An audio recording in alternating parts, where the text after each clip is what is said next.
All right, everybody, we're getting ready to get started here. And first off, good evening, and thanks everybody for coming out tonight. And as well, a welcome to all of our folks back at home who are live streaming this on their computers in their living room. Thank you again for tuning in. My name's Kelly Gloger. I'm from Buncombe County, and I'm going to be your MC tonight. First, I'd like to thank all of our sponsors and also our panelists here for not hanging up on me several months ago when I called and said, I'd like to put together a town hall on that sexy topic of how North Carolina draws its voting maps, and no one hung up on me. That was very nice to hear. So our sponsors tonight for the town hall are Democracy North Carolina. They have the tables out front in the petitions. We have the Buncombe County League of Women Voters, the North Carolina Coalition for Lobbying and Government Reform. We have the Buncombe County NAACP, the Canary Coalition, and also 103.3 FM Asheville. And a special thanks, by the way, to both the Canary Coalition and 103.3 FM Asheville. They are audio taping and videotaping the entire town hall tonight. The videotape will be made into an educational piece that will be available online at a later date. And the audio is being recorded for a later date radio broadcast. So thanks again. For any of you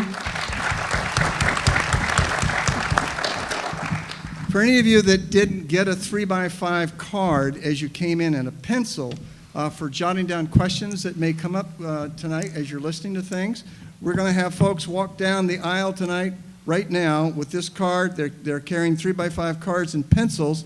And as you listen tonight and questions come up, please jot them down. At the break, which is going to be around 45 minutes to an hour from now, we're going to ask you to, as you either exit the hall or send them down to the end of your aisle, and we'll pick them up, sort them, and then have the panelists answer as many as we can in the remaining time that we have. Our panelists tonight bring a variety of perspectives to the question of how North Carolina voting districts have historically been drawn and what can be done to make the process fair and more representative. So let's begin with some introductions. Tom Ross, up here on the end, is the president of the Volcker Alliance, a New York City-based nonprofit that's focused on improving the effectiveness of government. He also served as a Sanford Distinguished Fellow in Public Policy at Duke University's Sanford School of Public Policy. Mr. Ross is also the president emeritus of the 17-campus University of North Carolina system between 2011 and 2016.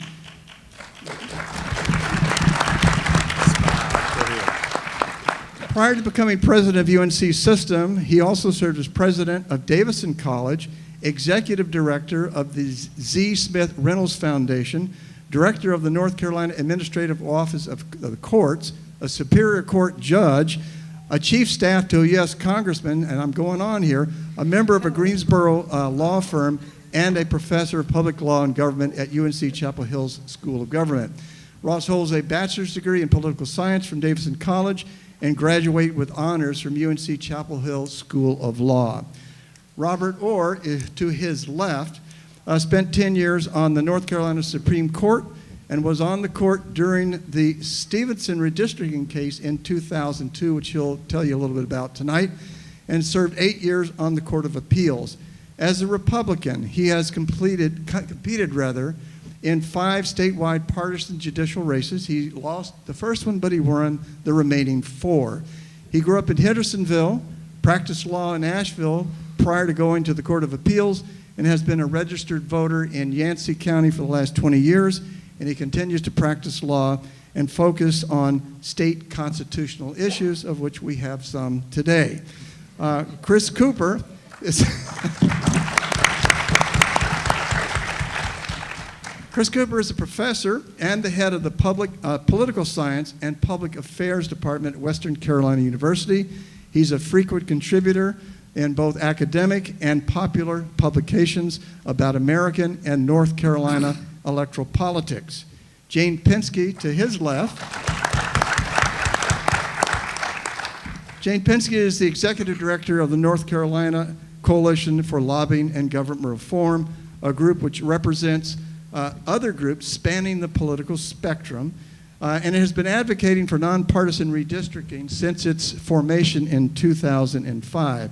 It believes that fair districts are crucial to its mission of making government in North Carolina transparent, accountable to the people of North Carolina.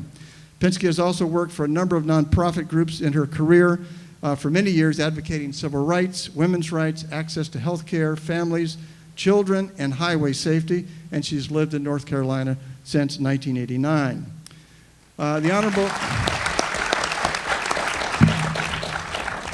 The Honorable Joe Sam Queen is a resident of Waynesville.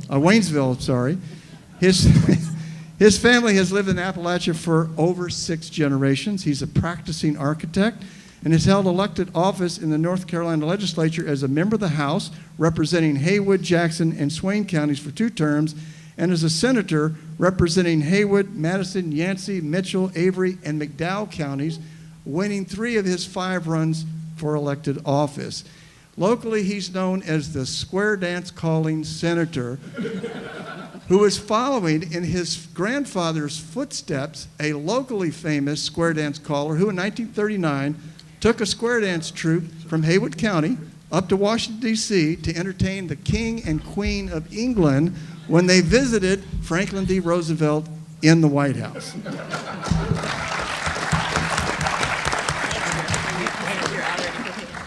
Brian Irving is the current chair of the Libertarian Party of North Carolina. He was born in Bronx, New York. He served 25 years in the U.S. Air Force and now considers his home to be North Carolina.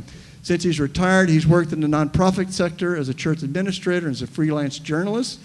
He has run for office as a Libertarian in a number of races, including the Cumberland County Commissioner race, North Carolina Senate, U.S. Congress, and for the nonpartisan Fayetteville City Council. He has a bachelor's degree in social science and a master's degree in public administration and pastoral studies.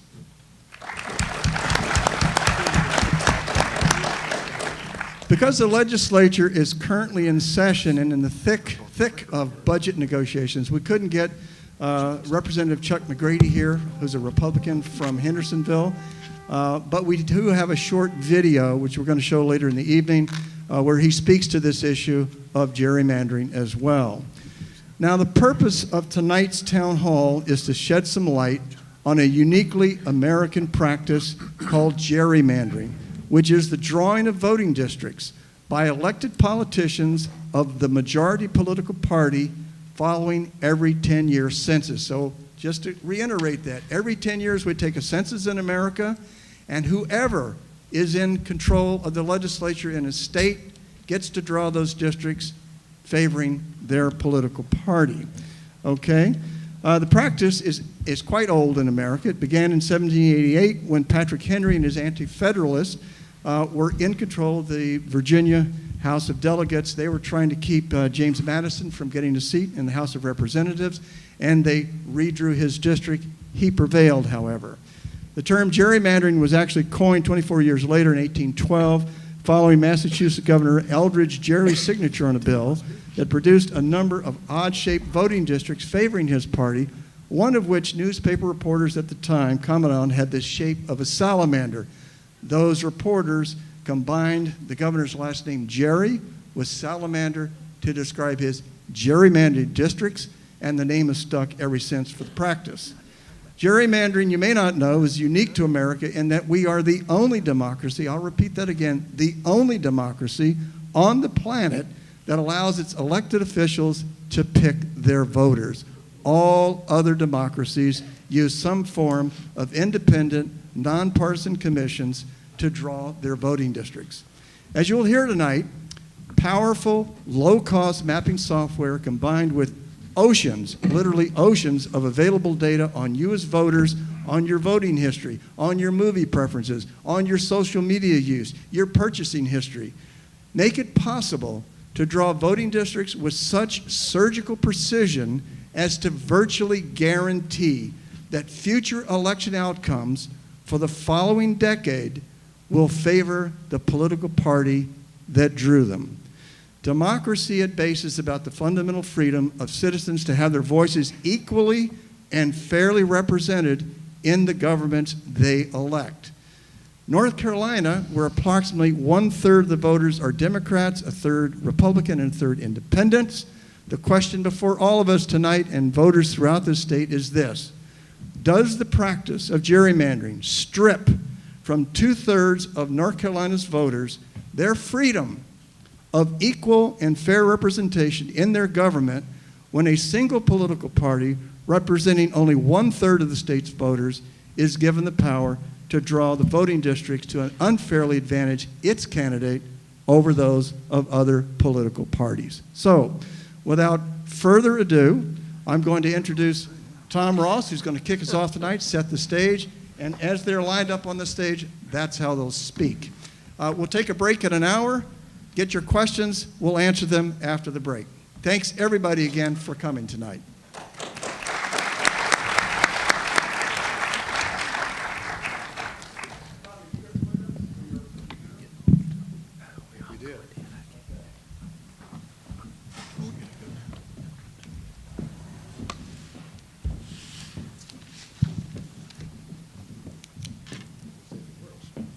Good evening.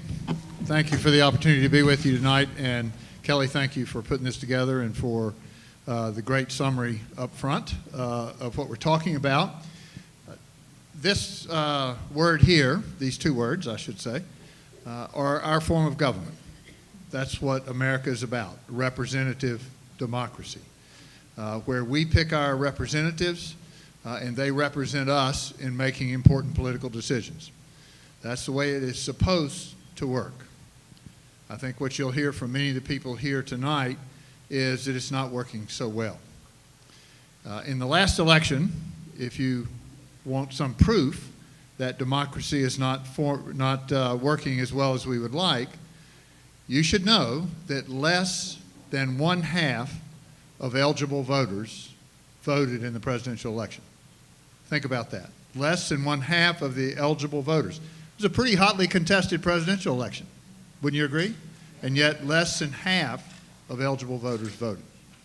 That's a problem, because if people don't believe in their democracy, it will not survive. All of us in this room grew up, I think, expecting our form of government to always be here. You can't count on it. It's not for certain. If we don't protect it and preserve it, we'll lose it. Now, I believe part of what is disengaging the public from elections, part of what causes people to say the system's rigged and it's broken and it's not working, is the fact that the districts that are drawn to elect members of Congress and legislature in this country are drawn by politicians so they can pick the voters they want instead of the voters picking the politicians. That's not a system that's representative democracy, where the politicians pick their voters and the voters are not picking the politicians. And that is called gerrymandering, as was pointed out by Kelly. This is the definition. It's not very complicated. It is about a dividing of a state or county or political subdivision into election districts so as to give one political party the majority in as many districts as possible while concentrating the voting strength of the other party into as few districts as possible. There are two primary techniques that are used that I'll talk about in a minute, but this is Governor Elbridge Gerry. That's where the name comes from. This is the salamander district, just so you can see what it looks like. Yeah, there's another salamander. Oh, wait, that's a North Carolina district, sorry. That was drawn in 1992 by the Democrats. Oh, wait, there's another one. That was drawn by the Republicans after the 2000 census. So this is not a party issue. The technique of gerrymandering is used by both parties. So what are those two ways you do it? Called cracking and packing. Packing is when you pack together all the people that you've identified that vote the same way. So you look at voting history, you look at all sorts of other demographic information, and you try to get people who vote the same way and pack them into one district so that they don't have as much impact on other elections. Or you crack them. You break them into lots of different districts so that they can't influence the outcome of a particular area. So packing and cracking is used to gerrymander to produce districts that look like salamanders so that the voters' voice is not heard, but the politicians have picked voters that will ensure their election. This is really about drawing safe districts for politicians. And when they have a safe district, what happens? In a safe district, they only have to appeal to people that vote in the primary of their party. So, as Kelly pointed out, that means the independents and the other party don't get a vote for the person who may win the primary. And if they win the primary, they're essentially guaranteed election in the general election. So those voters who are independent and in the other party, their voices are never heard. It's no longer really representative democracy for them because they're excluded from the process. And that is really dangerous. But what happens to the politician after you've been elected one time? What's your fear? Your fear is not that somebody from the other party is going to run against you because you know you'll win the general election. Your fear is somebody in your own party who's more extreme than you are will run against you. We have a new word in America for that called primaried. When you're primaried, it means somebody runs against you in your primary. So I believe what's happened over time because of gerrymandering is we have people that are moving further and further to the extreme in both parties. And the loser is democracy. The loser is democracy. And when your only fear is whether you're going to be primaried, when you go to Raleigh or go to Washington, is it in your best interest to compromise with somebody on the other side? Of course not, because you'll be criticized from somebody on the other extreme. So if you're not willing to compromise, nothing's going to happen. Nothing gets done. And we have what? Gridlock, which we've had now for a number of years in Washington. Or you get one party in full control. And so the voices of the other people are not heard. But either way, to use a football analogy, the people between the 30-yard lines are out of the game. The game's being played in the end zone at both ends, and not much is happening on the field. And that's a shame. So, the question is, who's to blame for gerrymandering? And I can tell you the answer. Remember Kelly said I was a judge at one point. So I know the Republicans are the ones at fault. And the Democrats are the ones at fault. I know guilty when I see guilty. And they're both guilty. So why don't they fix it?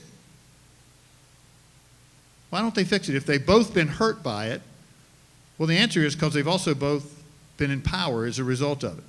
And when they're in power, they think it'll never end. They're going to have it forever until they're out of it. And then they're all of a sudden in favor of a new way. We have legislators today in both parties whose positions have changed completely on this issue. When they were out of power, they were in favor of reform. Now that they're in power, they think it works great. And exactly the true in the other party. So the question for tonight, I think, and for going forward in our future, is how are we as the voters going to fix this problem?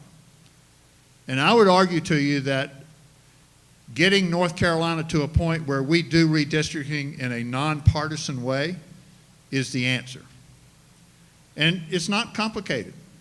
This is the criteria, the basic criteria that appears in a bill that was introduced in this legislative session and I believe in virtually every legislative session since sometime in 1989 or something like that. And it just says draw compact districts, not squiggly lines all over the state, but compact districts, contiguous districts, follow the state and federal law, of course, but ignore political information. Don't consider party registration, don't consider voting history.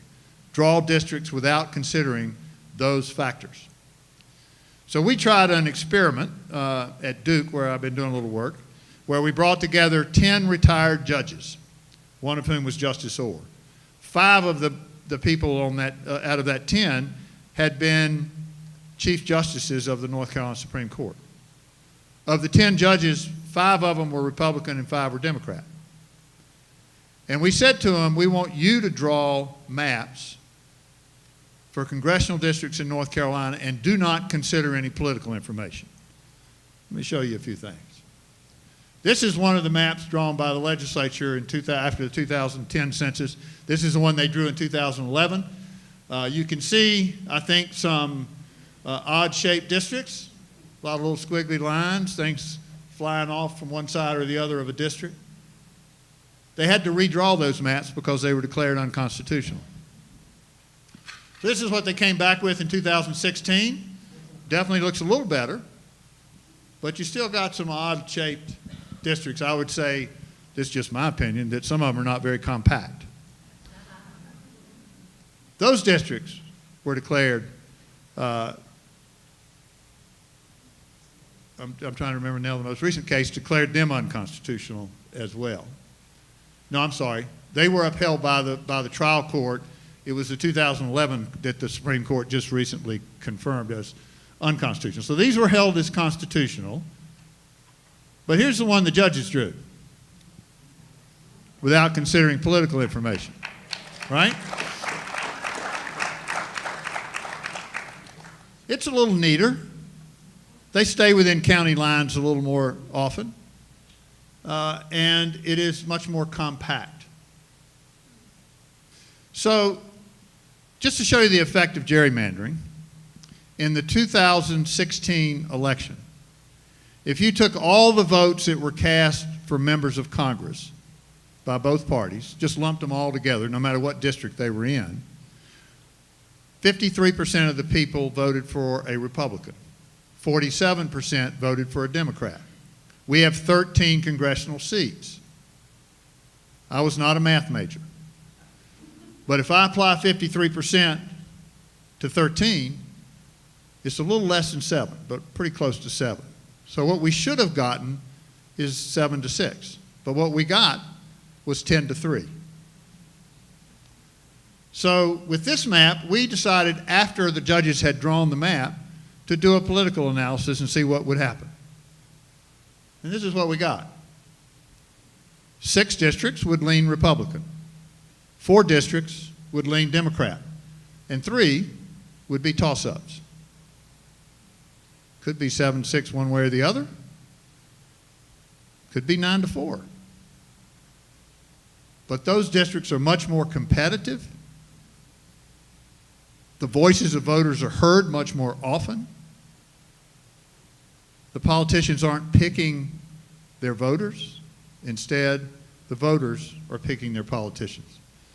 So this is really what I think North Carolina needs, is a nonpartisan system where no party registration, no voting history is considered in the drawing of our districts.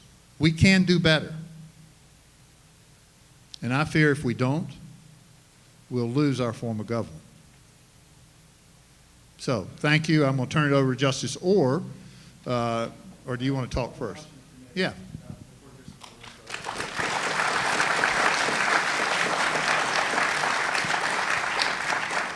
I failed to mention one additional sponsor, and that's I feel embarrassed. Carolina Jews for Justice is also one of our sponsors. Please give them a hand. Thank you. So, I'm going to turn it over to Justice Orr, but I have to say to you that he was on the Supreme Court when I was a trial judge. And the Supreme Court, they're higher than the trial judges. But I don't think he ever reversed anything that I did, which is a good thing. But what I'm really proud of is we were in law school together. We were classmates, and I can assure you Tom was one of the stars of the class. I was not. I was maybe a little better politician, I don't know, but or luckier probably is the best way to do it. I can't juggle three things. I'm going to put my notes there and my reading glasses here so I can go back and forth. I'm delighted to be here. Thanks to the host and the sponsors. Particularly, thank you for coming out. I'm stunned that there's this much interest in nonpartisan redistricting. I think that's great, and I commend you for it. I noticed coming in that the ball field is the Robert Forga Field, and we're here in the Charles Beale Auditorium. Well, Robert Forga was one of the great Republicans of Haywood County, and Charles Beale was one of the great Democrats of Haywood County. But both were extraordinary public servants, and I can assure you that despite their partisan leanings, they had the best interest of their community and their state at heart, and that's where we need to go back to, in my opinion. As Tom and others have clearly identified, we got a problem, right?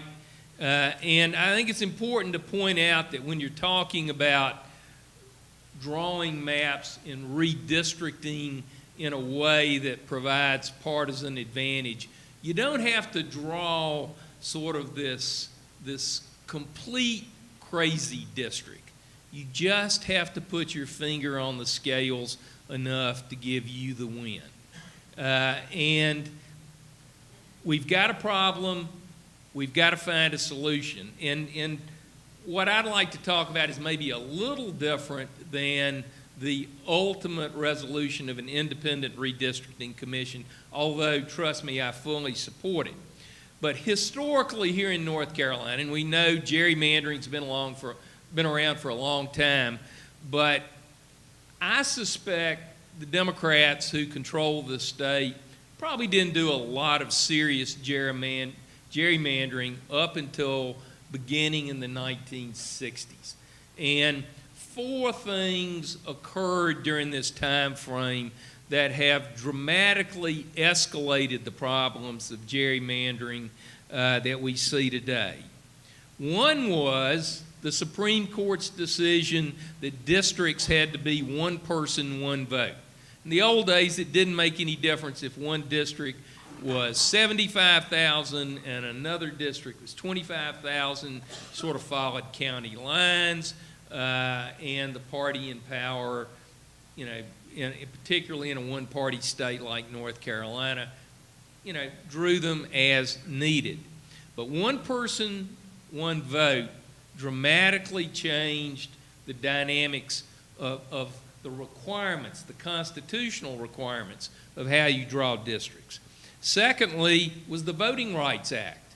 We're all well aware that African Americans in this country, particularly in the South, for an extended period of time were deprived in many ways and repressed in their ability to vote, to elect people that represented their interest.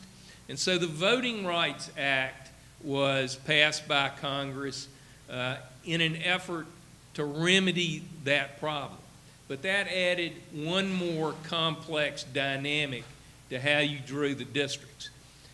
Thirdly, at least in North Carolina, was the rise of the Republican Party and the fact that North Carolina, certainly beginning in the 70s, was no longer a one-party state. And even though the Democrats continued to control the legislature for a number of those years, political considerations from a party standpoint were escalated. So you take one person, one vote, voting rights considerations in how you draw the districts, and the need for political protection, and all of a sudden the problem of gerrymandering was exponentially increased.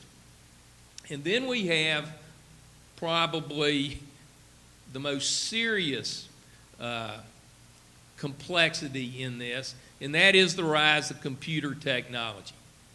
If you want a district with 53, without other constraints, if you want a district with 53% women, 42% Republican, no more than 10% Methodist, you can draw that district with the computer technology that's out there. And while it would allow us to draw independent, nonpartisan-oriented districts, it also allows the party in power, regardless of that party, the ability to draw precise districts that result in the kind of problems that Tom was highlighting. So the process of drawing districts has become increasingly complex and litigious for all of these reasons. Now, it's important to note that the state constitution gives the power to draw congressional districts and legislative districts to the General Assembly. And for all the commendable emphasis on an independent redistricting commission, at least at this point, the Constitution of our state requires that the legislature do it. So that's one factor. The other point to emphasize is that you have sort of two drawing components. You draw congressional districts and you draw state and House legislative districts. And the complication of doing those differs in some respects. Tom mentioned the project that the Sanford School ran where we were tasked with drawing congressional districts. We did a pretty good job. It was easier than drawing legislative districts. Why? Because you only had to draw 13 districts. You got to draw 120 House districts and 50 Senate districts when you get into the legislative aspects. And the question, and this is what I want to pose to you who are interested in reform and change, is the first thing we've got to do is we've got to agree what the rules are. I don't care who draws the districts, but if they are constrained by certain criteria, whether in the federal constitution or the state constitution or by law, the more constraints, I think, the better. We couldn't agree in the Sanford School deal on the one person, one vote.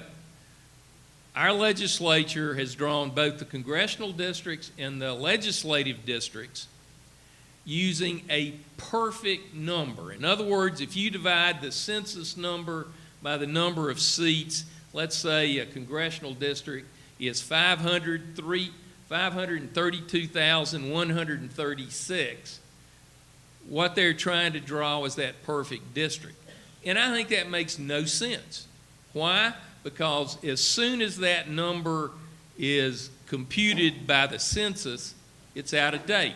People die, people move, people are born. We've got portions of our state that are high growth, the Raleigh-Durham, the Triangle, the Asheville area. You've got low growth areas in eastern North Carolina and in parts of western North Carolina, in Graham County, Swain County, Yancey County. So to say you got to draw districts, whether legislative or congressional, to a precise number only invites problems. Secondly, on the Voting Rights Act, frankly, the Supreme Court, the U.S. Supreme Court jurisprudence is a mess. And I don't care who's in charge of the legislature. The challenges of trying to figure out what is a constitutional voting rights district, at least in my mind, is totally up in the air. There was a thought that 50 plus 1, a majority-minority district, would be okay. But is 55-45 okay, or 60-40? I don't think it's clear. And until that's straightened out and until we have flexibility on the one person, one vote, it's hard to draw these districts. Secondly, the Stevenson case, which was the North Carolina Supreme Court decision in 2002, where the Supreme Court reversed or overturned the legislative districts drawn by the then Democrat majority. Joe Sam, were you in the legislature? Were you responsible for that? No, I'm just kidding. Yeah, he might have been there. It was very controversial, but I will tell you, it was. I think in the long run, it was a good government decision. There's a provision in the state constitution that applies to legislative districts that said you got to follow county lines. And because of one person, one vote in the Voting Rights Act, the legislature wasn't doing it. The Supreme Court reversed the plans, imposed, in a somewhat creative way, I would admit, the requirement that when you're drawing districts, you have to take the county boundaries in consideration. Tom's presentation mentioned compactness, contiguity, in other words, the districts actually have to geographically touch. But there are other factors that aren't decided in the court cases. What about incumbents? If we have an independent plan and all of a sudden 3 incumbents, well liked by their constituents, are triple bunked in the same district, is that a bad public policy decision? No, got one no. I don't know. I mean, but you know, there are those who would say, you know, that we ought to have some consideration for the fact that we have been represented by Representative X for 15 years and he knows the district and we love him or her, as the case might be. And to me, one of the most intriguing are communities of interest. Should you draw districts that have a community of interest? Do you draw a purely rural district and a purely urban district? Or do you mix Biltmore Forest and Inca Canlon? You know, do you mix, you know, how do you do it? Is it important for good districts to have a community of interest or a very diverse interest? You know, Asheville in a rural area. So I raise these questions because to me, those of us who are interested in reform need to decide what's a good district look like. You know, I mean, it's more complicated than it seems. And I think one of the dialogues you can have with people of different political persuasion is, well, what do you think a good district is? You know, I think we would agree that pure incumbent or partisan incumbent protection or partisan advantage is detrimental. But what is a good district? You know, can we have population deviations or does it have to be perfect? Do they have communities of interest or should we look for diverse communities of interest? Should we give incumbents any consideration or not? Lots of questions, but I think this is an area where public discourse and constructive dialogue would go a long way towards getting better districts for the public. And I think I've probably exceeded my time, but thank you very much. Chris. We get the professor here.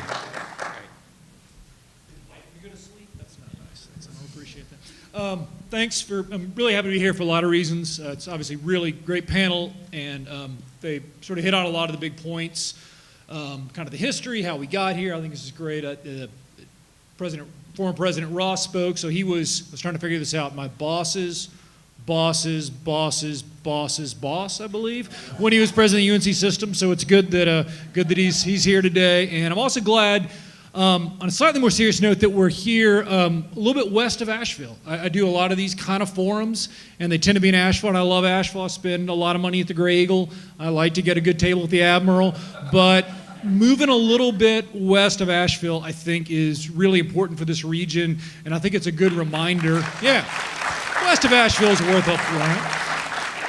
But I think it's also a good reminder of why it's difficult to draw districts. I mean, if we talk about things like communities of interest, is Murphy and West Asheville in the same community of interest? I don't know. These are the kinds of questions I think we need to think about. I think Judge Orr did a really good job getting us to think through why this stuff's difficult. So I don't know, I'll sort of make a few points here, hopefully not too many. Just to echo too, I mean, I sort of wrote down a couple of lines, which is, I think Judge Orr led with, we've got a problem, and former President Ross ended with, we can do better. And I think both those things are true, right? We do have a problem, we can do better.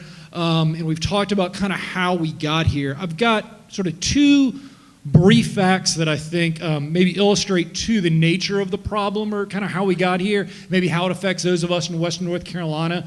And then I've got a few caveats I want to put out there. Hopefully you won't throw too many eggs at me on those. And then I want to talk a little bit about solutions, some of which have been talked about, and maybe I'll offer a couple of more. So just two quick facts. The 11th Congressional District, which y'all are all very familiar with, you're in the middle of it right now, or if not the middle, you're in part of it. Can't quite keep the map straight. Before the most recent round of redistricting, this was the most competitive district in the state of North Carolina. Now, there's a couple different ways to look at competitiveness. If you look at party registration, I just lied to you, but if you look at vote choice, which is what I tend to care about more, this was the most competitive district in the state, right? We were represented by a guy named Heath Schuler, who was an incredible football player, then not such a good football player, and then a very moderate Democrat member of Congress, right? And so then we redrew these lines, and Congressman Schuler decided not to run again, right? So then we had this race where his chief of staff ran against Mark Meadows, who's become, the fifth most powerful person in Washington, probably. And so this district went from being the most competitive district in the state by presidential vote choice to the most Republican district in the state overnight, right? So if you're sitting here today, you are feeling, for good or bad, the effects of partisan redistricting in the state of North Carolina. Some folks maybe think that was a great thing, it's been good for the region, other folks may not be so happy, but the point is that it's affected you in a very serious way. And the second sort of brief stat is, and it was sort of alluded to, in the last round of state legislative elections in North Carolina, 46% of our seats were unopposed. So in half, basically, I wasn't a math major either, so I'll round to half. Right, from 46% to half. Half of our state legislative seats, you could bet with 100% certainty who's going to be the general election winner before we ever got out of the primary. Right? And there's a lot of reasons for that, and we can talk about some. Redistricting is certainly one of them. Right? Why would you choose to run in a race that you know you're going to lose? And there's some reasons there too, but it's a difficult sell. Hey, I want you to, Will here was one of my students last semester, I said, Will, I'd like you to run for office, run for the state legislature, you make just less than $14,000 a year, and by the way, you're going to lose, right? That's not a very good proposition for most folks. I think that's one reason why 46% of our seats were unopposed. So I think we do have a problem. I think we can do better. We'll talk about ways to do better. A few caveats. I think one has been kind of hit on. This is a nonpartisan issue, and I really like that this forum, Kelly's done a great job reinforcing, I think, to the panelists that this is a nonpartisan issue. We're talking about this in North Carolina, obviously, and so look, right now, redistricting, gerrymandering, whatever you want to call it, has benefited Republicans. If we're having this conversation in Annapolis, Maryland, it's the Democrats who have benefited, right? So depending on the state you're talking about, one party or the other has benefited. We also need to remember that these were not magically perfect lines. So when I said, hey, we had the most competitive district in the state, those were lines drawn by Democrats. And they weren't perfect, and they did not follow the plan that was come up with at the Duke University study, right? These were partisan lines that were changed. So when we talk about change, it is change from Democratic districts. You need to be very, very careful about that. I think the News and Observer did a pretty good job covering that the last couple of days, right? The Republicans have said, hey, look, Roy Cooper was a part of drawing some lines that looked pretty fishy. Okay, so I think it is a nonpartisan issue. Two, I want us to remember that this is important. I support redistricting reform in ways that we've talked about and ways we will talk about. At the same time, this is not the panacea for American politics. If you are disgusted with American politics, and let's be frank, you are disgusted with American politics, then you're probably here because you think, well, maybe redistricting reform is the key to changing everything. And it is the key to changing some things. But, look, you can't redistrict the United States Senate. So somebody in MSNBC a couple years ago said you could. You can't, right? Unless you're going to redraw state lines. I guess we did that, right, where Rock Hill, York County, South Carolina meets North Carolina. But generally speaking, we don't redraw state lines. You can't redistrict the United States Senate. And the United States Senate, last time I checked, looks about as polarized as the United States House, right? So it's not like we're going to see a radical change. Yes, this is the highest point of polarization we've had since the United States Civil War. At the same time, the House of Representatives is only part of that. And the state legislature is only part of that, right? You cannot redistrict a governor's seat. You can't redistrict the United States House. You cannot redistrict most offices in American politics. So this is an important piece of the pie, but it is by no means the entire pie. And I think we need to remember that as well. It's also not a panacea because we have increasingly settled into like-minded communities of interest, right? So I sort of joked with students over the years. I give them extra credit. I tell them, here's the extra credit assignment. Go to West Asheville and find a Republican. Nobody's ever gotten the extra credit, okay? We are increasingly settling in like-minded communities. And what that means is if you're trying to draw fair districts, and there are ways to try to get better, and I think we can do better, and I think we will do better, but it's not a natural thing, right? Democrats in particular have settled into more and more concentrated areas. And so what that means is most redistricting plans, even when we come up with other plans, they tend to benefit the Republicans. And the reason is because Democrats settle in cities in larger and larger numbers. It's also one reason why Democrats control almost 70% of United States mayors in the country, because Democrats tend to settle in cities. Right? So this is not a panacea. It's important. I support it. I think you should support it. I think it's a nonpartisan issue, but there are other problems in American politics as well. And the third thing kind of implied there, and I think Judge Orr did a great job talking about this, it's really hard. I don't mean that as a throwaway line, right? There is no formal definition really for what is a gerrymander. We're having a conversation about a term that was created by a political cartoonist. It's a difficult thing to legislate, right? It's very, very hard to know a gerrymander. We think we know it, we see it, but it's extremely difficult, okay?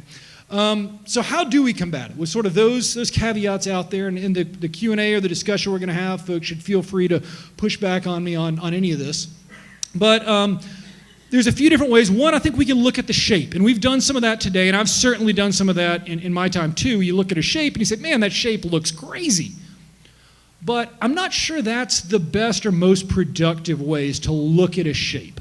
And I say that for a few reasons. We all live in the mountains. And if you were to look overhead at our settlement patterns, they probably don't work in nice squares, do they? Right? We settle around low-lying areas. We tend to settle in little pockets. We don't settle in squares. We don't settle in rectangles. We don't settle in things that my 4-year-old son would recognize and play with. Right? We settle in weird patterns. And so what that means is looking at lines isn't always the best measure of what is fair.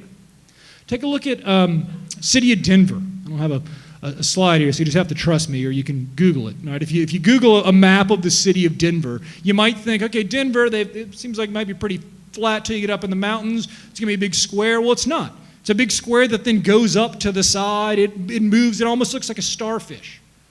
Well, I think a reasonable person could say, hey, a good district might be all of the city of Denver. Well, that's not going to be a square. It's not a rectangle. It's not a circle. Okay, it's not even an octagon. I'm not even sure what an octagon is, but I don't think it is that. So I think looking at shape is maybe a helpful tool, but it's not the best. I think we can look at the racial distribution of voters. And this has been the one that the court, and certainly we've got 2 judges on the panel, they can weigh in on this better, but the one where folks have been most successful in battling gerrymandering has been to say, hey, let's look at the racial distribution, right? The court said you got 3 rules you can't break, basically. Same number of folks in every district, contiguous districts, can't be drawn with race as a predominant factor unless there's some overriding interest. Well, that third one, that's where we tend to sue. That's where we tend to win, right? So that is one way to do it, and it's in North Carolina tends to be the one, the 12th that Tom Ross was putting up, right? Those were the basis of most of those decisions on the 12th.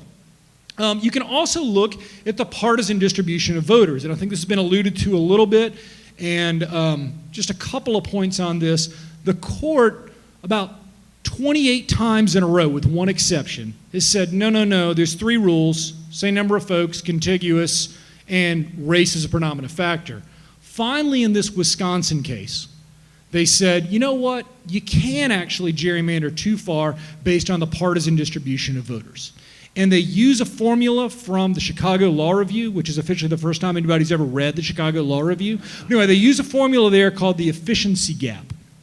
And the efficiency gap, I think, holds really great promise for helping us litigate better based on partisan distribution. So that's kind of a new thing, hopefully something we can have more of a discussion about. I call that the most underreported political story of the last year, is this Wisconsin case. I think it's fascinating. So you can sue. Essentially, you can try to sue your way out. And the other thing you can do is you can try to set up a better system. And we had a good discussion of that before, so I won't hit on that too much. I'll just talk briefly about these independent redistricting commissions. All right, some states have done these. I think there's 13, not I think, I wrote it down, darn it. 13 states have independent redistricting commissions, 11 have various other kinds of forms. So people always say, well, these must be better, right? And the answer is, like it is in most things in American politics, it depends. And I'll give you 2 it depends examples. One that's really good, one that's not so good. All right, California has an independent redistricting commission. They got 14 members, 5 Democrats, 5 Republicans, 4 from either party. They have government auditors that select 60 people from a pool. The legislators then reduce the pool. The auditors pick 8 people by a lottery. The 8 people they pick then choose the remainder. That's like an independent redistricting commission, right? Guess what? That one works pretty well. Anybody from Arkansas? No? Good. We make fun of Arkansas. All right. So in Arkansas, they have an independent redistricting commission. That is a 3-person commission. You know who's on that? The governor, the secretary of state, and the attorney general of Arkansas, right? This is not a very effective, shockingly, that is not a very effective independent redistricting commission. And so I say that to say I think independent redistricting commissions can work. I think independent redistricting commissions combined with pursuing things like the efficiency gap can actually be the solution to do it better. But just calling it an independent redistricting commission does not make it one. Right? I think we really need to look in depth at the kinds of things we're coming up with. I think what the simulation they came up with, Duke, is actually the exact kind of thing that we should be thinking about. So that's what I've got for now until Q&A. So thank you.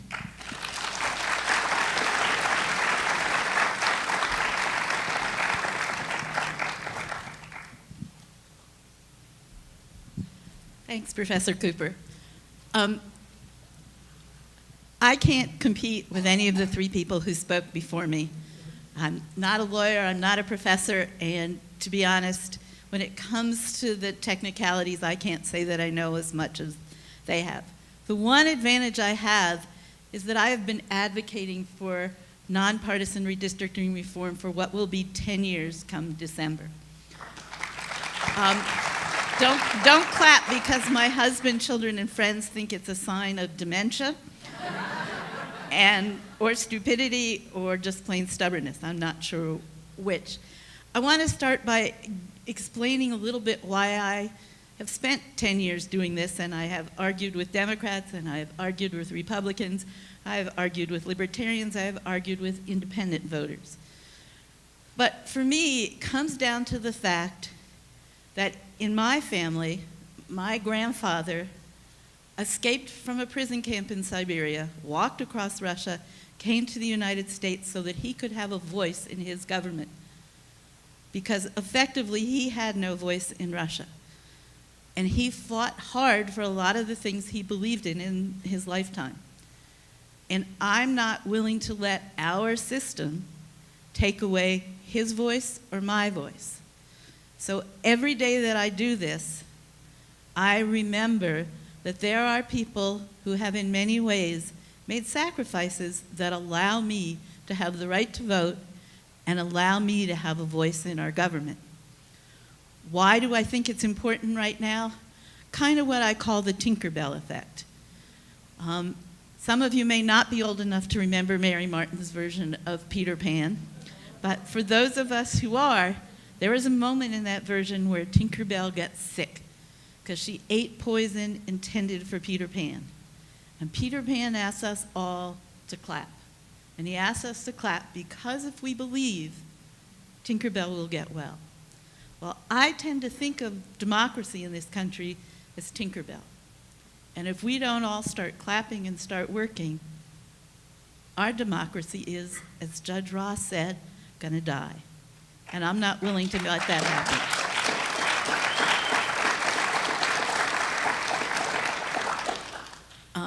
And I will disagree with Professor Cooper on one thing. I don't think that these are headlines from the last year or so about North Carolina's redistricting process. We hold the record in the country for cases that have gone to the U.S. Supreme Court. And this is where I part with Professor Cooper. In the last 37 years, there have been more than 40 lawsuits revolving around North Carolina redistricting. And to my mind, we are only slightly better than we were in 1980 when those first lawsuits started. And I don't have another 38 years to wait. And I don't have another 38 years to work on this process. So I think the solution is all of you. And I think that we need to recognize that this is not, as Professor Cooper said, the magic bullet, but it is a good first step. And whatever is the major issue in your life, whether it's environment or education or roads or healthcare, we're not going to resolve any of those problems until we fix redistricting.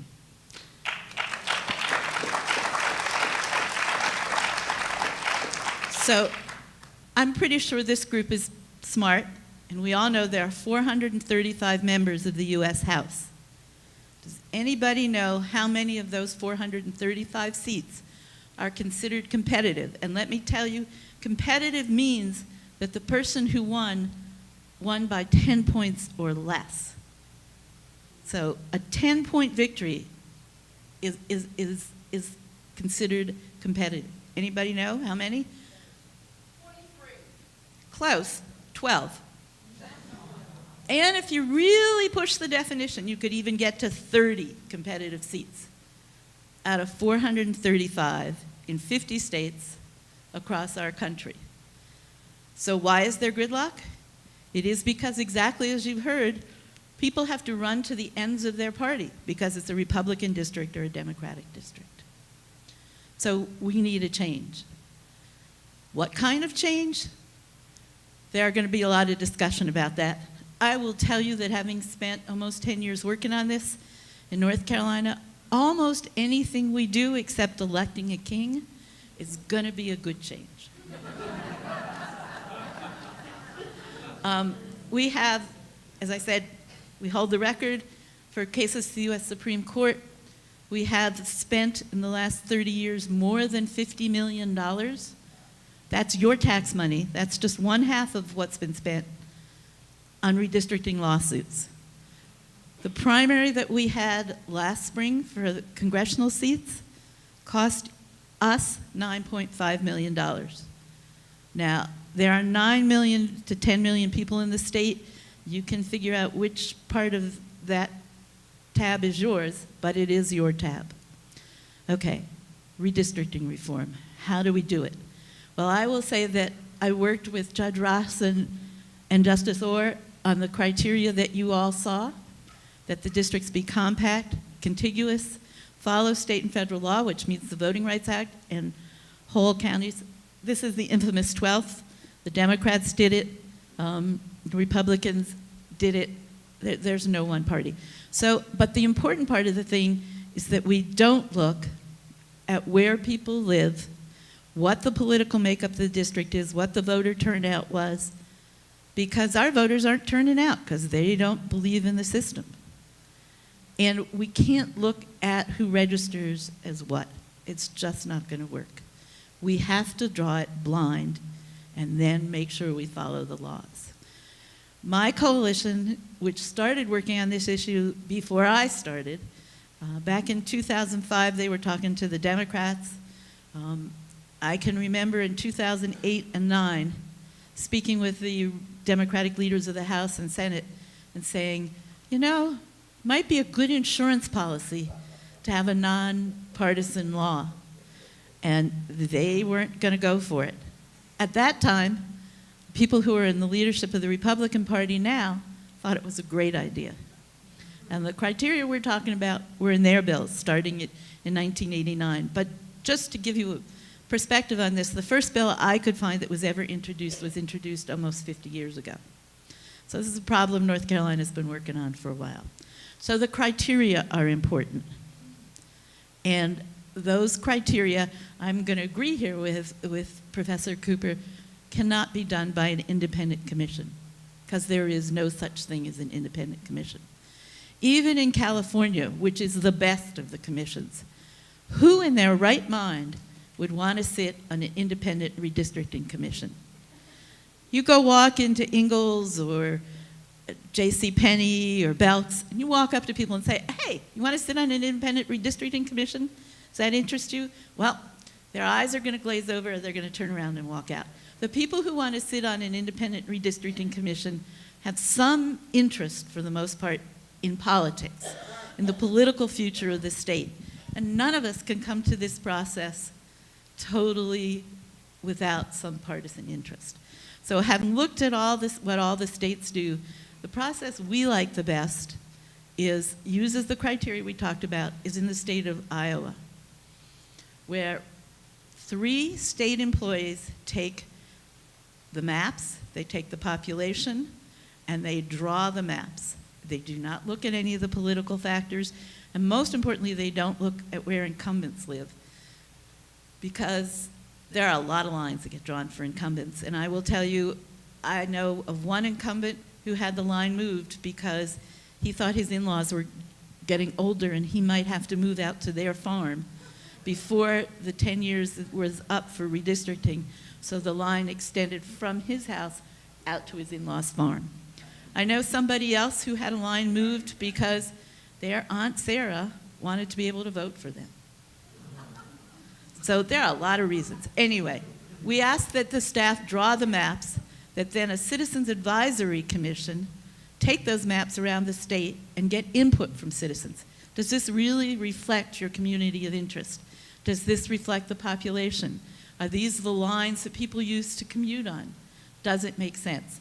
Then the staff redraws the maps and sends it to the General Assembly. Because as you've heard, our Constitution requires right now that the legislature have the final say. But here's the tricky part. The legislature can only vote the maps up or down unless they don't meet one of the criteria. And if they vote the maps down, they have to tell us why they voted the maps down. And they have to do it in writing, and they have to do it within 7 days. And then the staff draws the maps again, and we do the process over again.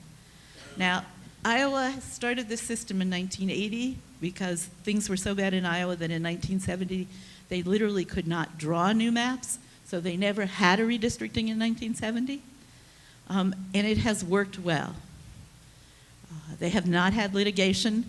Their legislators understand that they might be double bunked or triple bunked, but they believe in the system, so they accept the decision. And they have never gone to more than 2 rounds. Is this the perfect system? I don't know. I think that any system that has criteria that are tight enough means that even the legislature could probably draw their own maps. There are a couple of other rules, though, that are important. Iowa has a timetable.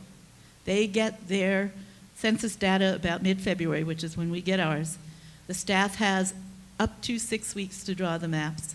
In the past, they've managed to do it in 4 weeks. And then the commission has a limited amount of time that they can ask for citizen input. And then the staff redraws the maps, and it goes to the legislature. And the legislature has to deal with it promptly and on a timetable. Okay, so everybody is going to go, okay, well, that's nice, but why is that important? That is important because redistricting and what district you're going to get becomes a political football in the North Carolina General Assembly. I call Kelly in the middle of the night, and I say, Kelly, I can give you this really good district. It's 73% your voters. You'll win for 100 years, but I need your vote on this bill. Or I need you to vote yes on the budget. Or I need you to oppose something. So our redistricting becomes part of the political horse trading and not something straightforward that gets done for us. The other thing, frankly, is they drag it on to the end of the session in the hopes of coming up with some way to make what they want happen. So if we have a timetable, it gets done. In 2011, we were starting our public redistricting hearings. In fact, I remember the one here in Asheville where Tom and Barbara Colson spoke up in April. And we had a series of hearings, and it was well into the end of the summer before our redistricting passed. The governor of Iowa signed their bill the first week in June, and they were done. And they don't have special sessions, of which we've had a lot. They don't have elections postponed, which we've had. It is time for a change. But the only way, and I will reiterate this, is if you do the work. There's nobody else who's going to do the work. That means you need to talk to all of your legislators regularly. Means you need to talk to candidates and ask them how they stand on this issue. Means you've got to talk to Speaker Moore and President Pro Tem Berger. It means that you've got to sign petitions. It means that you've got to find, that's the answer. We would like to have House Bill 200, which includes all of these things, brought to a vote. But frankly, at this point, I'd be happy if House Bill 200 got a hearing in a committee in the General Assembly.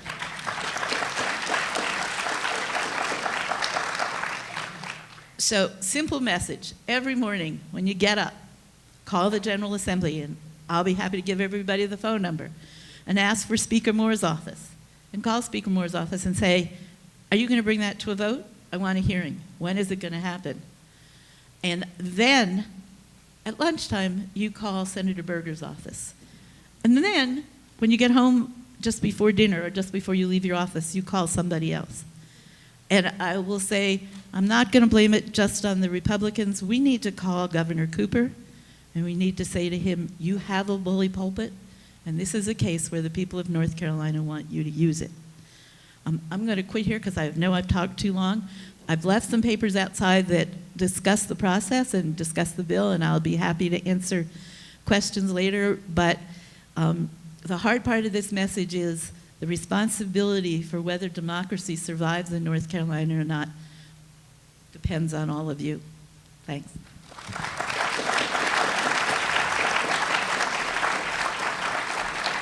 And now, the representative will tell you how lovely it is to be in the General Assembly dealing with redistricting.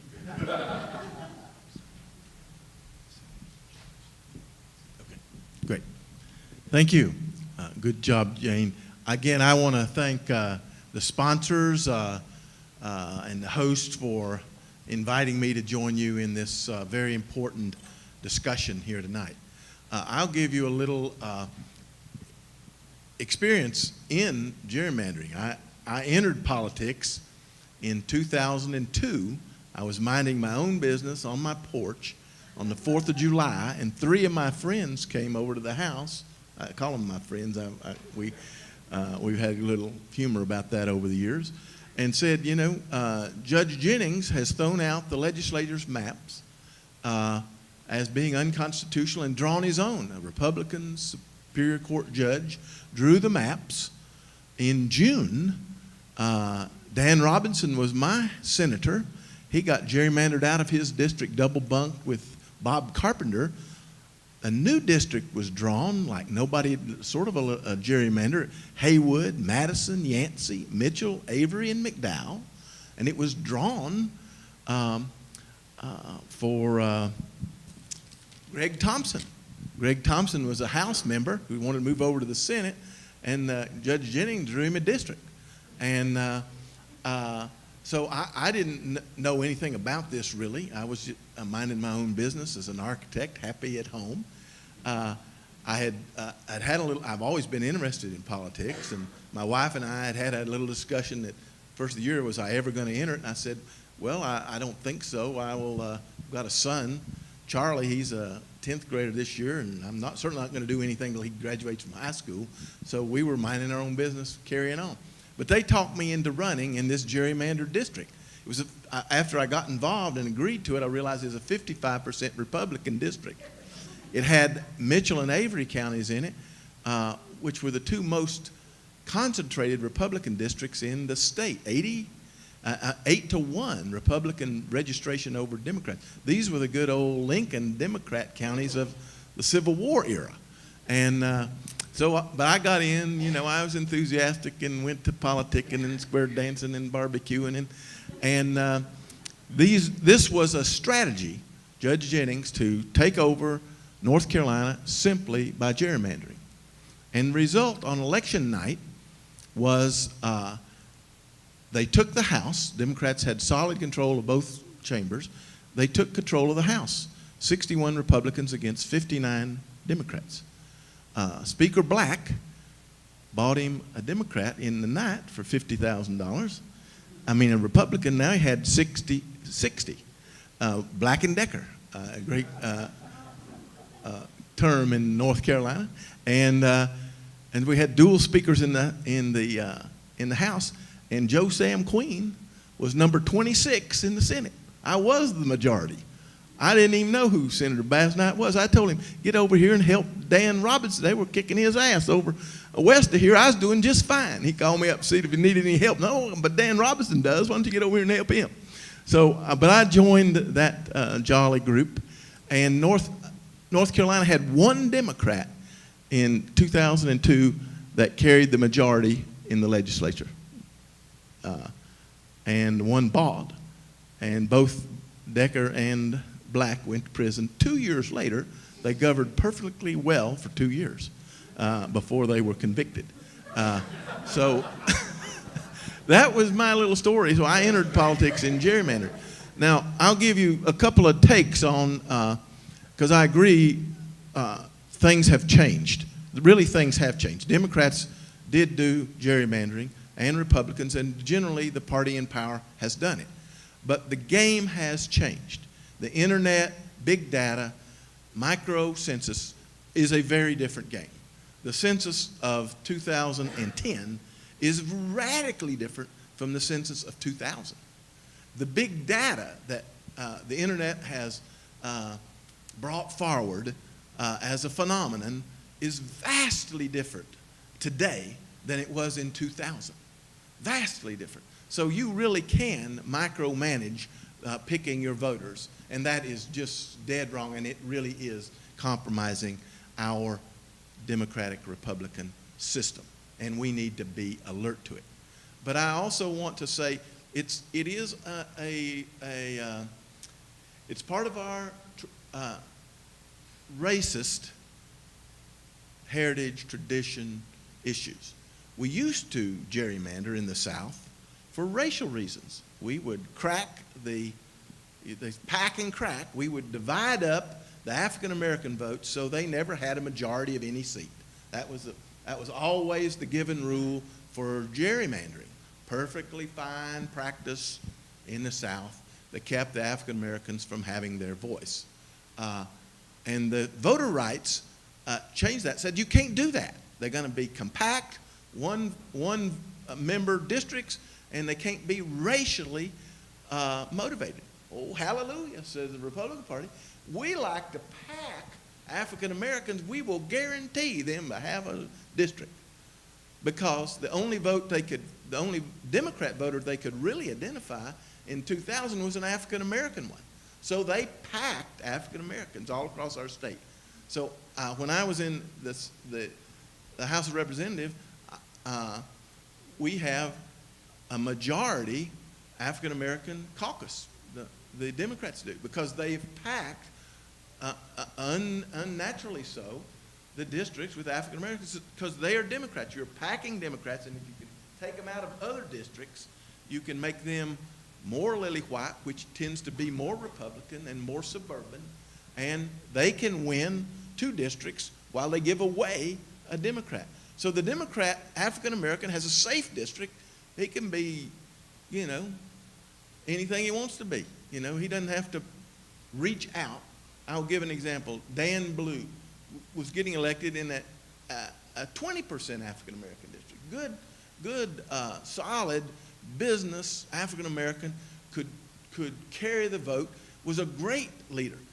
You tend not to have as solid a member whenever the district is packed with African Americans, because you get the most popular preacher.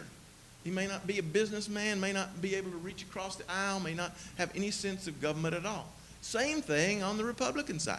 When the Republican districts are very right-wing, lily white, you tend to get what, you know, characterize them as Tea Party radicals or whatever, but a very different kind of member than a good, middle-of-the-road, business, common sense Republican. So the Democrats have a weaker delegation, and the Republicans have a weaker delegation. Weaker meaning less able to reach across to a broader spectrum of the populace that they would otherwise be representing. And you get this gridlock, the concept of just obstruction. Nobody does anything, and it's not progressive for the problems that we have. And we have real problems that we'd like to get on with solving. So, but I will add one other thing. It's in 2010, a little bit of history. In 2010, I ran in the General Assembly. That's when Citizens United passed. And we had unlimited money for the first time. And we had corporate money that was dark. And in this state, they put 10 races from the money came from outside North Carolina. You can check its public record to the extent you can track it.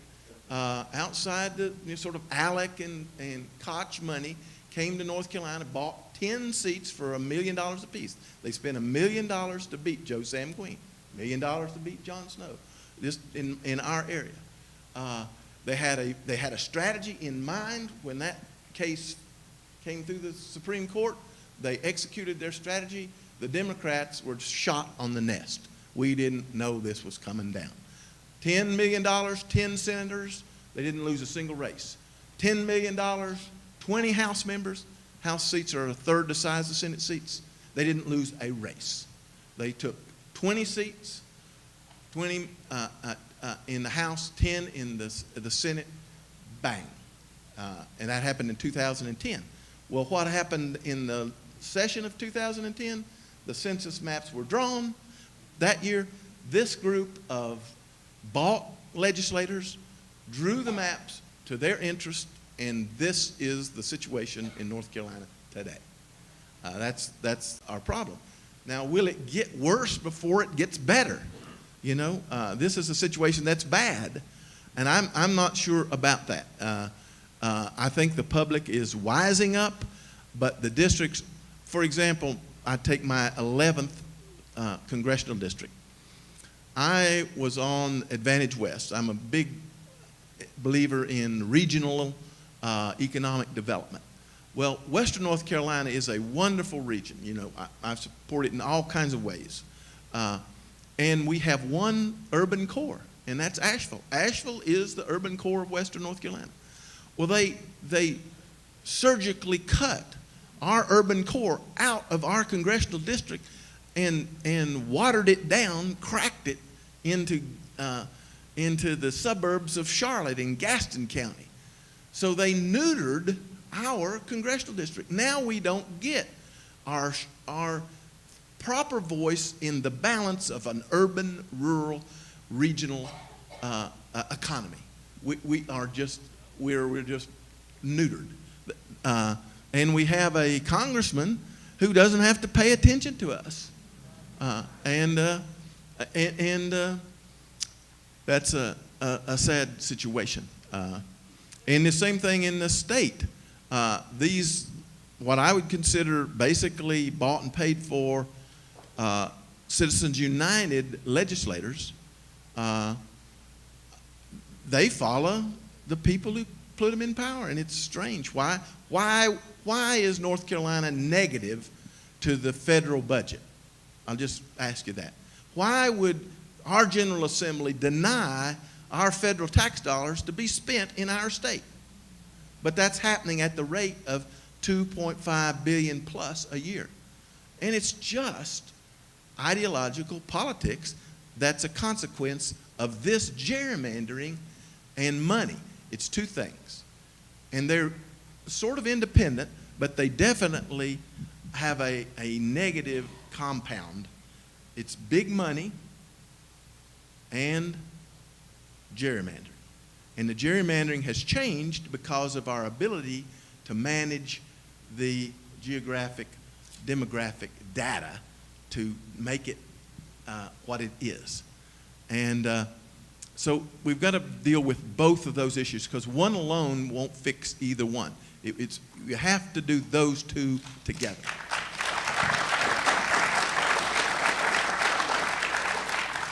And the whole point is getting members that represent their people and their people's interest, whether they're Democrats or Republicans.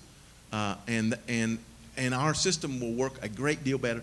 And our system, we all learned, is built on compromise, built on a multitude of attitudes, not just one party's ideology, and certainly not, just to give a little math lesson, if you take the three groups, Democrats, Republicans, and Independents, if you sort of have those general sensibilities, and then you have a primary and you take just one group and you've got to win half of them, and in the general election you're just getting a 50% participation rate. In the primary, you're just getting a 20% participation rate. So you're getting 20% of a third, and 10 or 11% will win, is deciding for the whole 100%. You see? So we got a system that's just definitely not working mathematically. And but big money is also there. Huge amounts of money, which drives opinion. We now live in a world, I never thought I would be in this situation, of alternative facts. My father was a great fan of John Dewey, and he used to refer to what is a democracy. It is dignity and respect to the individual. So every vote, counts equally. That's one of the things that made our democracy work. So, and then a system of intelligence. Not alternative facts, but a system of intelligence, which is generally the scientific, data-driven system. And then the corporate use of that system, which is public education. Let everybody participate in the smart things, and you will have a democracy. That's what John Dewey said democracy was, those three things.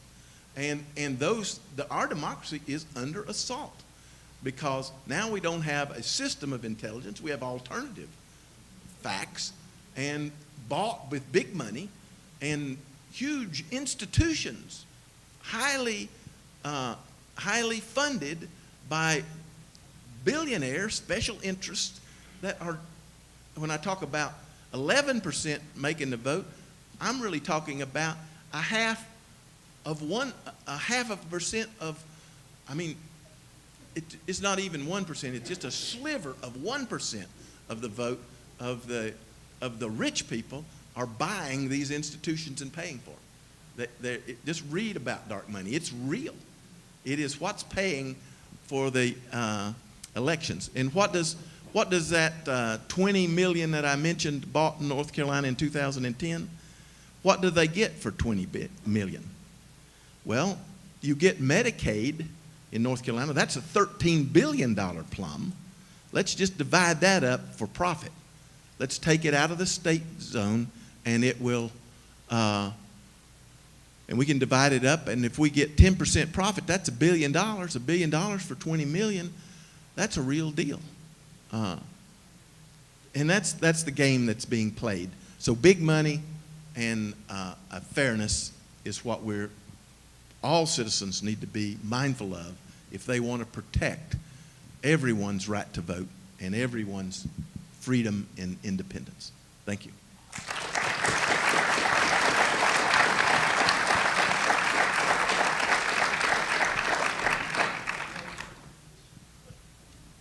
Talk about a hard act to follow. First of all, I want to thank the sponsors, Mr. Glover in particular, for inviting me to represent the third-party view. As he mentioned earlier, I'm Brian Irving. I'm chair of the Libertarian Party, but I think I can safely speak on behalf of also the Green Party, which anybody from the Green Party out here? I actually have a statement from one of their co-chairs about this. You know, for a third-party candidate and official, I guess, I'm honored to be among such distinguished company. Also quite humbled to be here. You know, we look at it from the perspective of having Democrats and Republicans manage the elections, including the districts, is like having the players from Duke and UNC referee a basketball game. So if you root for State or Appalachia or somebody else, you're totally out of the game. You know, our perspective is that the Democrats and Republicans are, I'm trying to be nice, but they're incapable or unwilling to manage the elections, including districting, fairly. They're interested only in maintaining their control. And there are people in both parties that benefit from that. And at the public hearing that was held a couple of weeks ago, a question was asked, can anybody present an argument in favor of redistricting? And of course there was no response, and all the legislators that were there were on the reform side. But so the problem is basically inherent in the system. The Democrats and Republicans have convinced people that we live in a two-party system, and it's only you have to choose A or choose B, there's no C. You can go into a grocery store and you have 15 or 20 choices of bottled water, but when you go to vote on election day, you're supposed to choose from two sides. That's really the basic problem. The redistricting process is as old as our republic. It probably wasn't called gerrymandering because gerrymandering was it's harder to say. But again, we need to not, this is only the tip of the iceberg. I could say that one of the, and a lot of what I was going to say has already been covered, so I'm just going to cut and paste here, but Libertarian Party officially supports an independent, nonpartisan redistricting process to include public input and not to include factors like incumbency. If we're going to protect incumbents, why not just name the districts like we do with the judge seats? Why not just call it the Dan Blur district or the Phil Berger district and not give it a number? Districts don't belong to the candidates. They belong to the people, or at least they're supposed to belong to the people. So that's one. And the other aspect is that the unaffiliated or independent voters are, as was mentioned, almost now a third of the voting population in several counties. I think in the majority of the counties, they're the second largest voting group. And in 3 or 4 counties, they are the largest voting group. And again, they're totally out of the process. Now, in reality, most of the unaffiliateds kind of vote for Democrat or Republican, but there's a growing number of unaffiliated voters who are truly independent. And they're totally taken out of the process when only Democrats and Republicans get to referee the game. I think the other aspect of redistricting from a third-party perspective is that voter apathy or low voter turnout. The fact that we have so many uncontested seats, or I would say they're uncontestable because they've been gerrymandered to provide an overwhelming number, it does hurt the people who are actually in the legislature that want to do good, because it delegitimizes, as someone said at the hearing, everything that they do. And if they do something well, as I mentioned to Justice Orr before the meeting, that even when they make a good decision, the other side is going to complain about it because the system is so rigged on one side. So it really hurts the people that want to do good.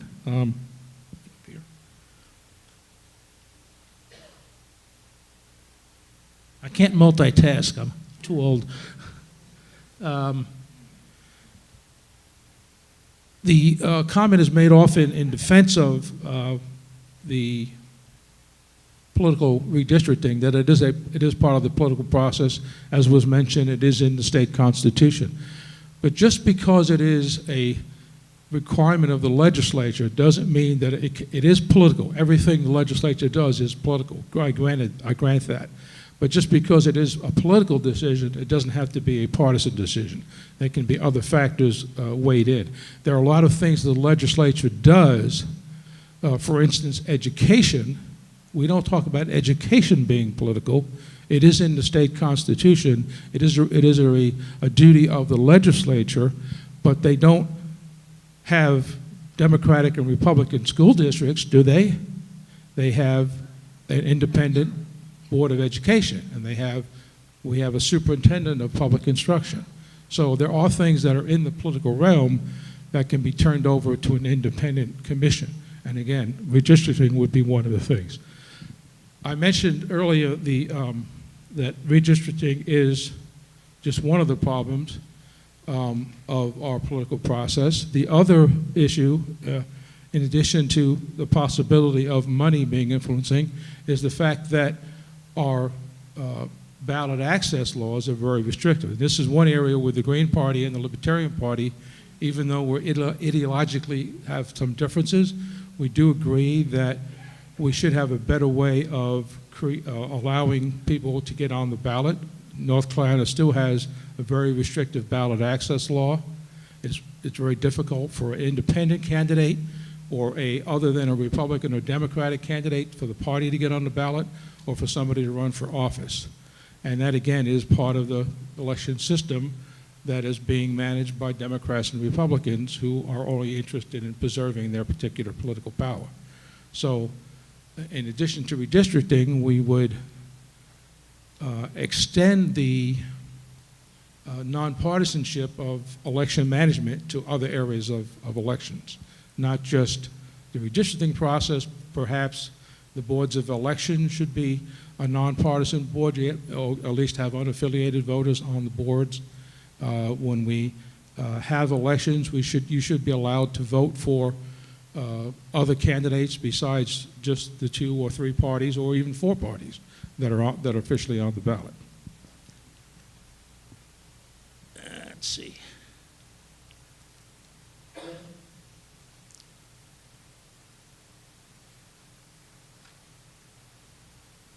Oh, and again, from the Green Party perspective, one of their objections, and Libertarians would probably agree with most of this, is that we would support policies that encourage people to vote, not to discourage them. Some of the things that the legislature is currently doing to make it more difficult for people to vote, that's all part of the same problem. Redistricting is probably the most visible one. I've been in North Carolina since the 80s, and I do remember some of the stories that were told. I wasn't that active in politics until I retired from the military, because I couldn't be. But I do remember some of the stories. I do remember, for example, when what we Libertarians called the two-headed speaker, when they one day it was a Democrat presiding over the House, and the next day there was a Republican presiding over the House. And I remember that because we had a ballot access reform bill that was on the calendar, and it was the first item on the calendar for an entire week. And as soon as it was announced, it was taken off the I don't know what the process was called, but it was taken off the calendar, put on the bottom, and it popped up the next day as the first item. And it didn't make a difference whether it was the Republican presiding or the Democrat presiding. It actually, now looking back on it, it actually is kind of funny, but at the time we were very unhappy with the whole process. But again, we need to break the paradigm. There are more and more people that are seeing that, the pendulum is going to swing back. It just amazes me because the current Republican majority was achieved basically in districts that were gerrymandered to elect Democrats. And the demographics of North Carolina shifted. People like me have moved into the state, and so the Republicans managed to gain control. Now, they may have done some maneuvering, but the district makeups basically changed. The Republicans took control. They gerrymandered districts to maintain that control. But I guarantee that in another 5, maybe 10 years, maybe by 2020, maybe by 2024, the pendulum will swing back. And I hope I'm still alive, around to see what happens when the Democrats take control. Will they be on the side of reform, or will they say, well, okay, we're in control now, we're going to do it our way? And it annoys me and it amuses me that this happens, because if I were a Republican or if I were a Democrat, I would look at this saying it is in my best interest to have a process that is nonpartisan, as non-political as possible. And okay, if the state constitution requires that the legislature do it, I would look at ways of having it done as independently and nonpartisanly as possible, so that I could, now first of all, I couldn't be accused of being unfair, and secondly, the districts that we drew would last more than 2 or 3 days, or 2 or 3 years. When I was in the military, the system was started to do when they were closing bases or realigning bases. They realized that they couldn't do it without one congressman complaining that you can't close the base in my district, even though the military would say, we don't need this Air Force base anymore. The local congressman would say, we can't afford the jobs. Now, I was a public affairs officer, so I had kind of a different perspective. I had to kind of defend the Air Force's view and oppose the congressman, but we really couldn't do it openly. But so the Congress eventually came up with a system where they had an independent commission come up with the base realignment called BRAC, and the BRAC would come up with a list of either the bases we're going to close, these are ones we're going to realign, and they would say, you either take it or leave it. They give it to Congress, and Congress could have to do up and down vote. So they took the politics out of it. Okay, and I think the same kind of process would work very well with redistricting. So Libertarians and the Green Party does support House Bill 200, hold up the sign, and we hope that it does get a hearing, and we hope it does pass. Thank you.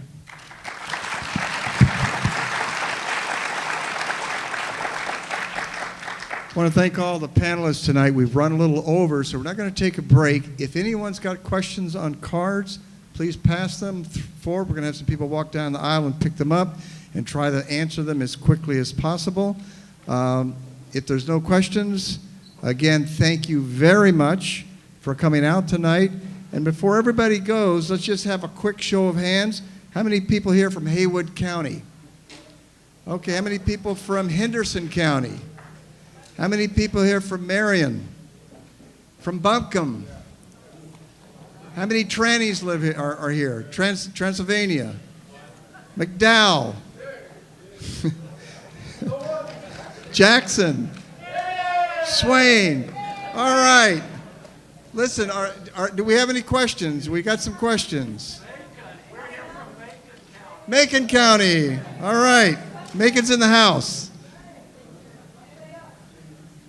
Okay, if we could have our panelists come back up, we'll get you guys to decide which questions you want to take on. We'll have someone from Democracy North Carolina. All right, ladies and gentlemen, we're going to start with our very first question. We want to go ahead and ask our panelists, what do the panelists think about the GOP threats of an impending voter ID law in 2017?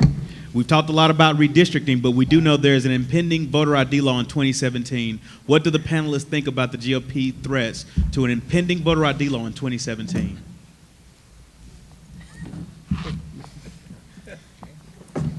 Outside of my expertise.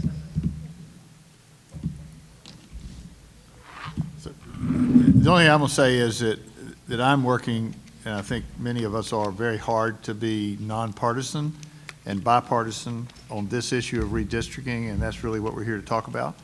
I know people may have individual views about voter ID laws and whether they're good or bad, but I suspect we probably would prefer to take questions on redistricting.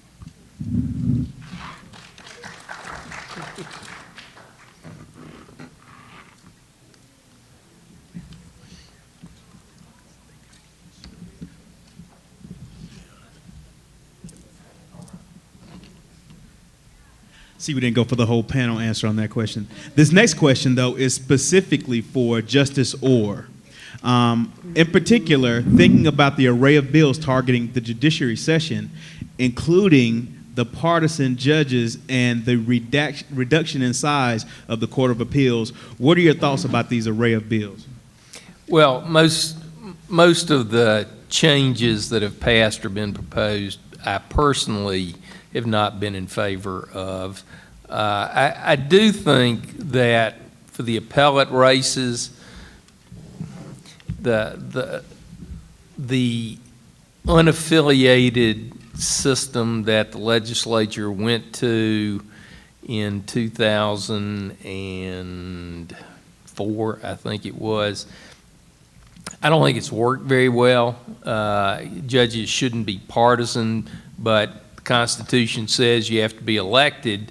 But the question is, if you've got to run a statewide election, you need, you need some structure to that. And frankly, the primary system in partisan judicial elections is at least in my opinion, a safer vehicle for moving qualified candidates forward to the general election than the free-for-all in which you really didn't know whether you were voting for a Democrat or Republican in a primary. So I oppose the reduction of the Court of Appeals, but we just need to try and get as much politics out of the judiciary as possible, and that's the bottom line. So. Thank you very much. This next question, and it references Tom Ross. I don't know if they're saying this is for you. What parameters did the judges use for the projected districts? And a follow-up, why do they think this or the method that they did that was fair?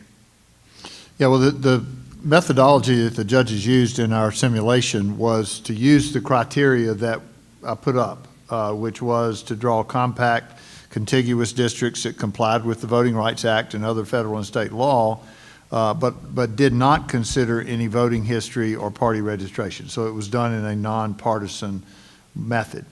When the judges finished drawing the map, we had access to the legislative computer system that they used to draw districts, and we were able to run it through that computer system to be sure that it did comply with one person, one vote, and that it complied with the Voting Rights Act according to the lawyers that analyzed it. So I think the judges drew a map that would pass constitutional muster, but did it without considering partisan politics. And that was the key that we were trying to demonstrate, that you could actually do this in an effective way without considering partisan politics. And let me say that, but I just want to comment on something Professor Cooper said earlier about independent districts, independent commissions. I don't think you should talk about independent commissions as independent nonpartisan commissions, because they're never going to be nonpartisan. What you strive for is an independent commission that is bipartisan in its makeup, but is given rules that requires it to draw districts in a nonpartisan way. That's really what I think we want to try to accomplish if you're going to have a commission do the drawing. But I'm not sure it matters who does the drawing so much as what the rules are.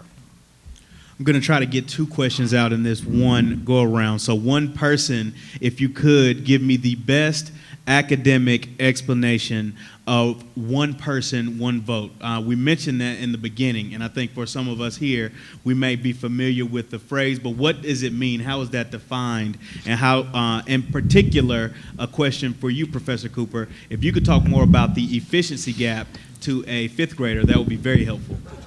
So, one person, one vote. If To someone the could 5th grader, explain I'd say you're up too late. Let's see here. So, yeah, one person, one vote. I think Judge Ord really did a nice job talking about this before. I mean, the idea is that nobody's vote should be worth more than anybody else's vote, essentially. And there's a lot of, so that's the sort of quick and dirty version. There are ways in which that's been sort of violated over time. And in North Carolina, we used to have these multi-member districts, which you're kind of familiar with now in some education boards, right? It's where you say, okay, I'm voting for 3 or 4 people running for different seats in the same geographic area. And for the most part, North Carolina now, we've gotten away from those. And one reason we got away from those was because some folks argue that it deviated from one person, one vote. But other folks can weigh in on that. That's my quick. It's going to run on time. The efficiency gap, the idea, and I did not make up this language. I actually don't like this language, but the idea is any vote that does not go to the winning candidate is a wasted vote. Again, not my word. And that anything past 50% plus 1 is a wasted vote. So the notion is you add up the wasted votes from each of the elections. It's easier to think about for Congress than it is for the state legislature because there are fewer seats. You add all those up, and if the ratio is too big for one party, then that is an illegal gerrymander according to the efficiency gap. And so the law review article set a number, set a ratio, and the Wisconsin case says, hey, the way we redistricted in Wisconsin violated this efficiency gap, therefore it is an illegal gerrymander. North Carolina, if the same standard would apply, would also be illegal. I think one of the problems with the efficiency gap is what do you do with uncontested elections, again, of which there are many in North Carolina and in most states. That's my. If I might just add one thing about the litigation, because I think it's important to keep in mind, since we're going to see a case in North Carolina tried in June on this same issue. A couple of points. One of them is, historically, the reason we've not had a case like the one in Wisconsin before is historically the courts have said anything that deals with politics, we're going to call it a political question and not deal with it. And so they have stayed away from anything that is considered to be a political question. The Wisconsin case, as Professor Cooper pointed out, is really the first time a court has ruled that partisan gerrymandering, which normally would be a political question, can go so far as to be unconstitutional. So there's a challenge to the congressional seats in North Carolina also based on partisan gerrymandering. That case is set for trial for June the 26th in Greensboro, so if you follow that, you'll see the judges take testimony for about a week, and then they're going to make a decision in that case. I also think you will see a different math test used in this case, in addition to the efficiency gap. What they're trying to do with the efficiency gap in a new math test is, here's the problem the Supreme Court faces. And the question simply is, what is too much gerrymandering? How are they going to measure that? What is a test that they can use, an objective, relatively objective test? Because there are going to be a lot of trial judges have to deal with this down the road, and so they need some sort of objective test.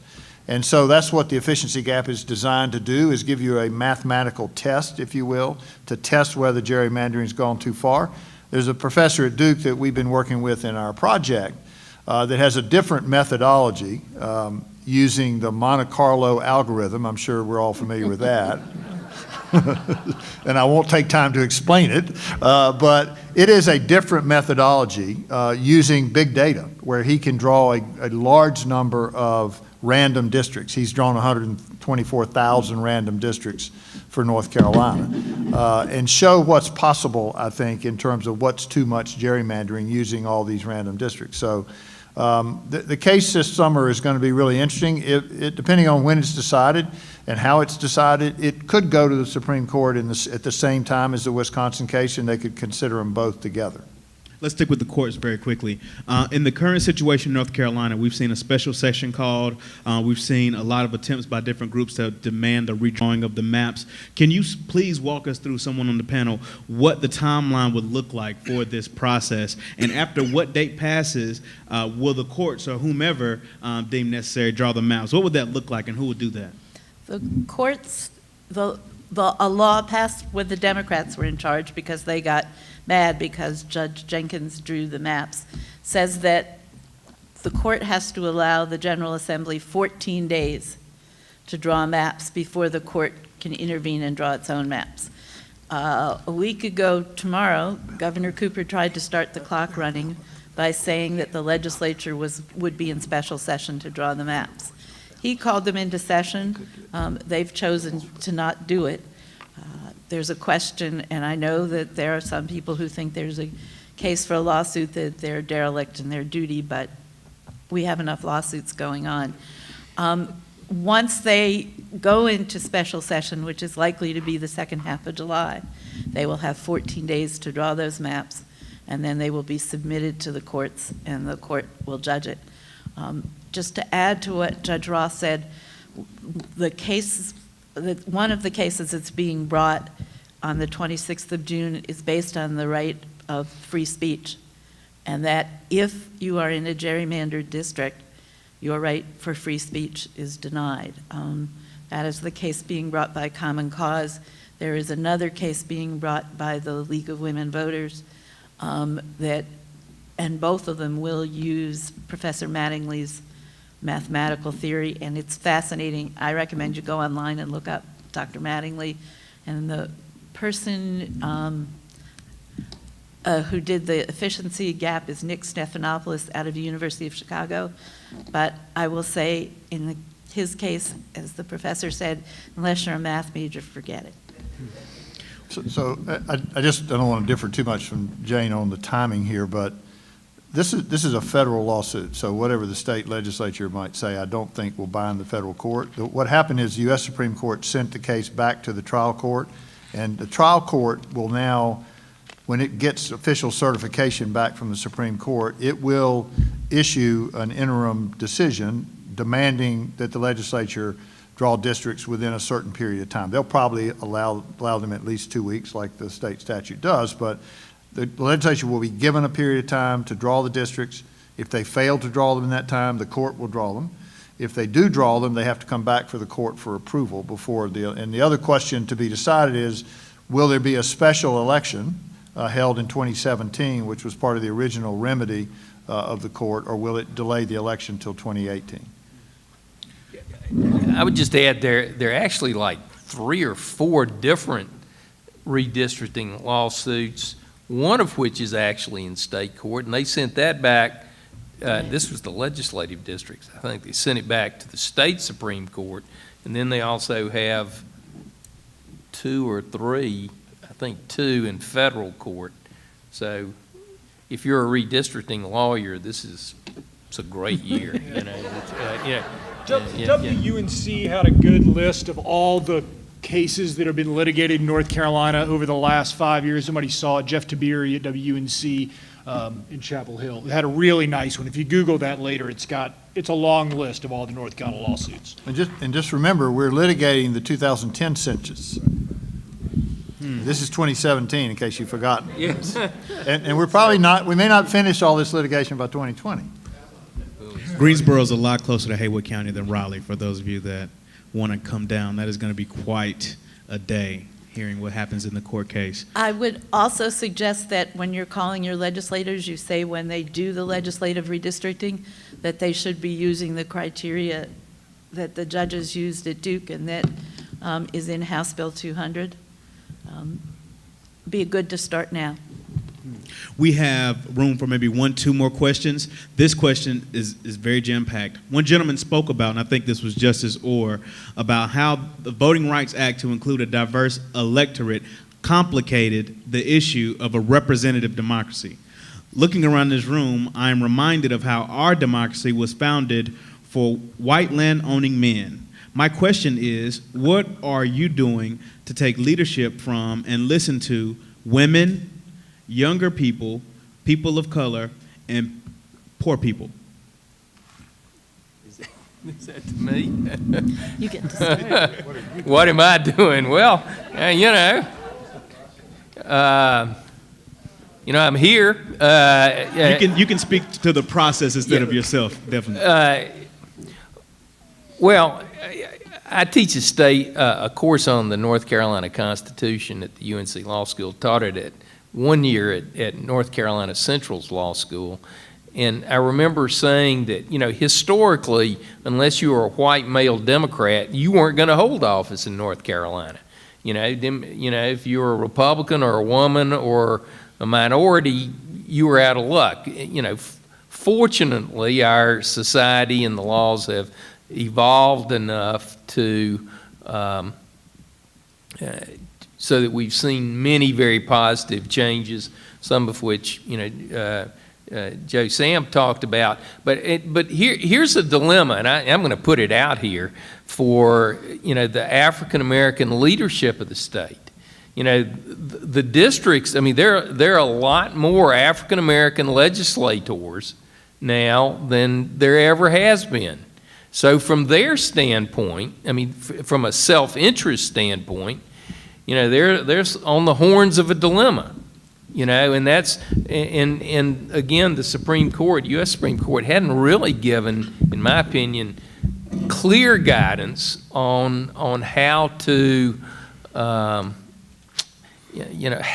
in drawing the districts, you need to be able to protect the rights of minority voters. And again, a shifting of 5 or 10% of the voting population can mean the difference whether you win or lose a district. So it's a difficult issue, I think, particularly for the African American community in the state. Let me just add how this continues to be a race issue, this gerrymandering. When you gerrymander the districts the way they've done, to where they are solid African American districts, they've compacted the Democrats and made them African American districts. So the African American community now is reduced to being the majority of the minority. Now, I can tell you, you get a lot more done. I've been in both sides of this with my African American members. You get a lot more done when you're the minority in the majority party. When we got the appropriate number for the Civil Rights Act of African Americans within the Democrat Party, but the African American caucus was still the minority of the Democrat Party. Now they're the majority because of gerrymandering, but they're condemned to be in the minority under this situation. So their actual power is reduced by the very thing that keeps them elected. Thank you very much. And for information, there was a period of time where there were a large amount of African American representatives in the North Carolina General Assembly. Following that was the Reconstruction period. And so you did have a time where there was a large representative of African Americans, and then they were, for several different reasons, oppressed and moved out of those different districts, driven out. But at one time, we did have a very equally fair General Assembly. Before we go forward, Marcus, one of the things that we are planning to do, and I would encourage you to do them in your communities, is to hold public hearings on redistricting reform. Get your legislators out there and get them to hear what you have to say, and do outreach to minority communities and to young people. Do it in Cullowhee. Get out there and make your voice heard. Jane, if you can hold the microphone, this question is for you. This question says, this is a good turnout today. how do you get thousands, if not more, folks to care about this issue? And I think you just alluded to that. And the second follow-up is, please tell us the name of your coalition. Okay. The way you get people to care about it is sort of like an old television commercial. Each person in this room needs to go talk to 6 people and ask them to talk to 6 people. And you need to explain to them how fundamental this is to what's happening in North Carolina. One of the people that I get to work with regularly is Dr. Larry King, who's on the Common Cause Board. And he talks about how he really likes peanut butter. And he gets up one day and he discovers that he's run out of peanut butter. So he's going to go to the store and get peanut butter, but he goes to his car and he's got a flat tire, so he can't get to the store to get peanut butter. That's the short version of Dr. King's story. Gerrymandering is the flat tire. We can't go get whatever it is we want till we fix the flat tire. So that's, why you need to be active and why you need to spread the message. My coalition is the North Carolina Coalition for Lobbying and Government Reform. I always say, and I get in trouble for saying this every time, I didn't name it, so don't blame me for the name. The easiest thing to do is go look up endgerrymanderingnow.org, which is a website we maintain. We try and keep you up to date, and there are places to sign petitions, find out what you can do. One of the things you can always do is get your local elected officials to sign on to our petition of local elected officials, get your cities and towns to pass resolutions calling for fair redistricting, and remember that someday we'd like the system to extend all the way down to those cities and towns. We have our last 2 questions, and I apologize those of you that have tried, and even those of you that sent some questions online. The second to last question, and this is for anyone on the panel, how would or how might the redistricting of 13 congressional districts in the state of North Carolina, in House districts, affect Western North Carolina? Well, I'll take a shot at it. There's the Supreme Court said that they're going to have to redraw the 1st congressional district and the 12th.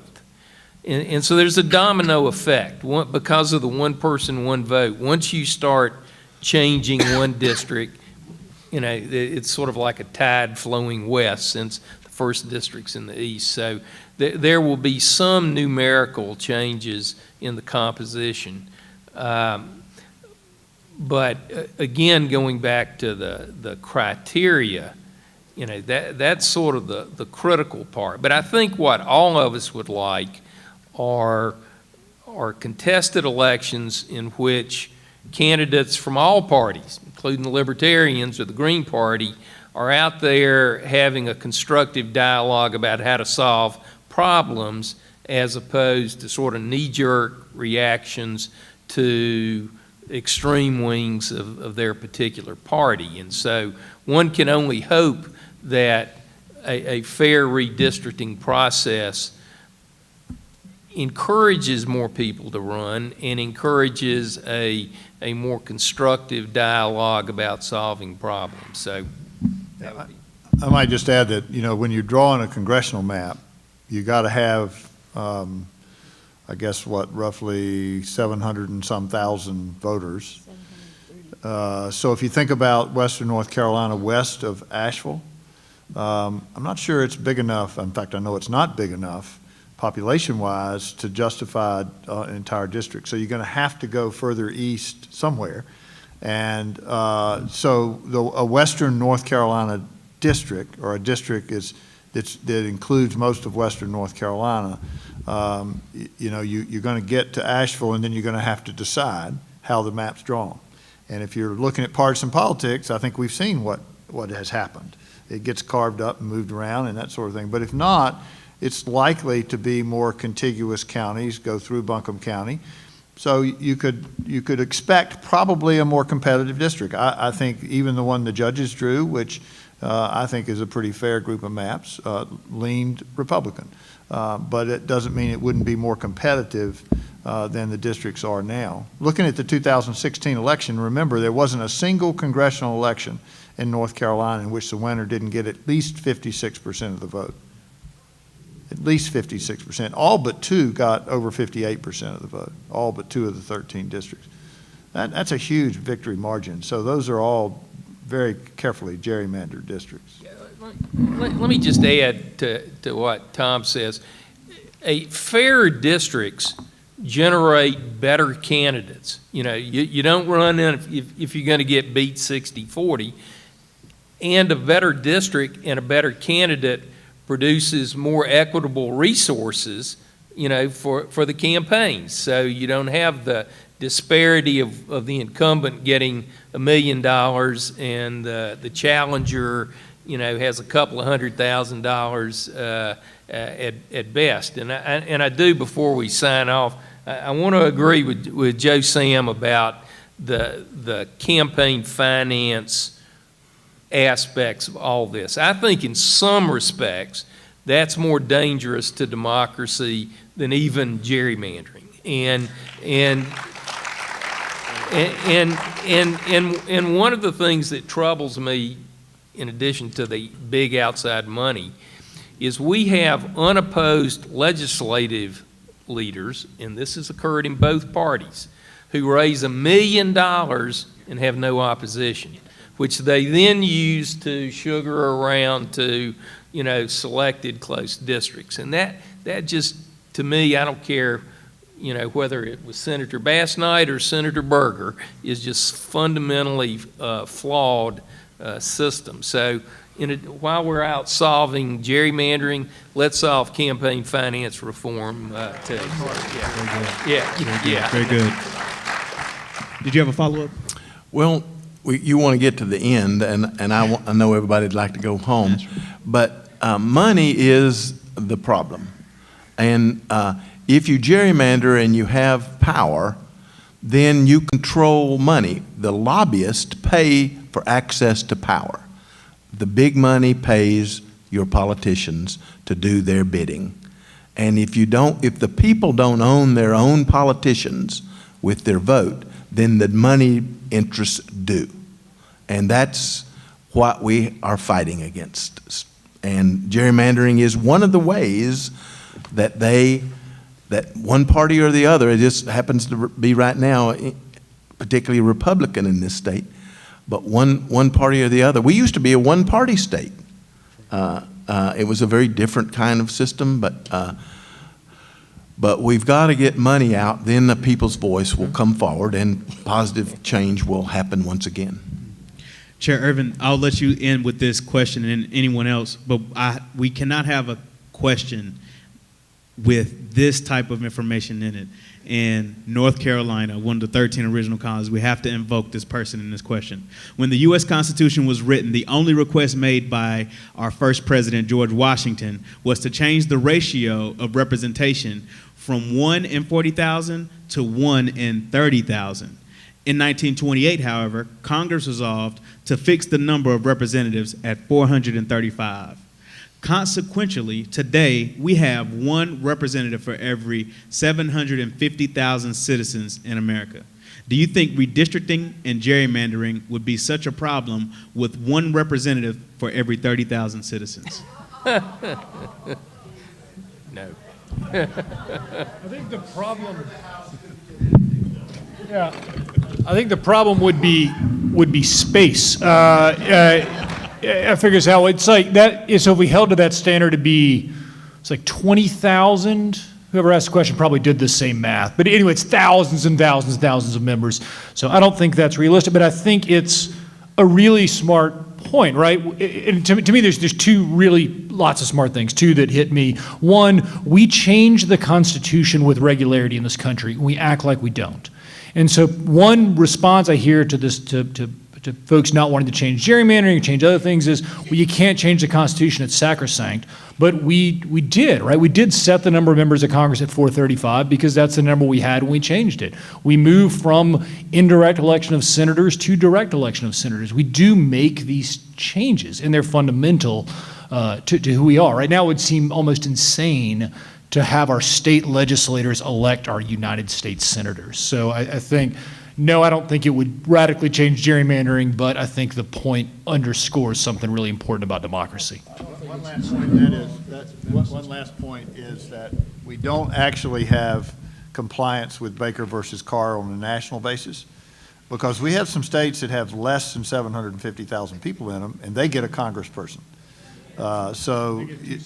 They get two senators, which is a different question, but they also get a congressperson. So some people have even suggested we should just do one big gerrymander for the country instead of by state, but I don't think that's the Oh, God. Ladies and gentlemen, let's give all our panelists a round of applause. Darling, you have a little announcement? Yes. Thank you. Oh, thanks to everyone, to our sponsors and panelists, and thanks to y'all for coming out. Just wanted to quickly say that Democracy NC and coalition partners are working hard across the state to help fight for fair maps and to end gerrymandering. And the way we do that is through people that volunteer. So we're hoping that you all might be interested in getting active with us. I know some cards were passed out about some canvassing opportunities out here in Haywood County, and we also are going to be continuing to collect petition signatures. So there's petitions out at the table back there. If you still want to grab some petitions and help us get to 15,000 so that we can drop them at the General Assembly, please grab some at our table. So thank you so much for coming out. And let's give Kelly one big, huge round of applause for coordinating all That's a this. pause. I take it you didn't release it. Thank you, panelists. A great night. Thanks, everybody, for coming. Let's go out and make that change. Our former brother. Yeah. Chris is great. Right? Get a chance. I'll find that. Hang out with you again. Yeah.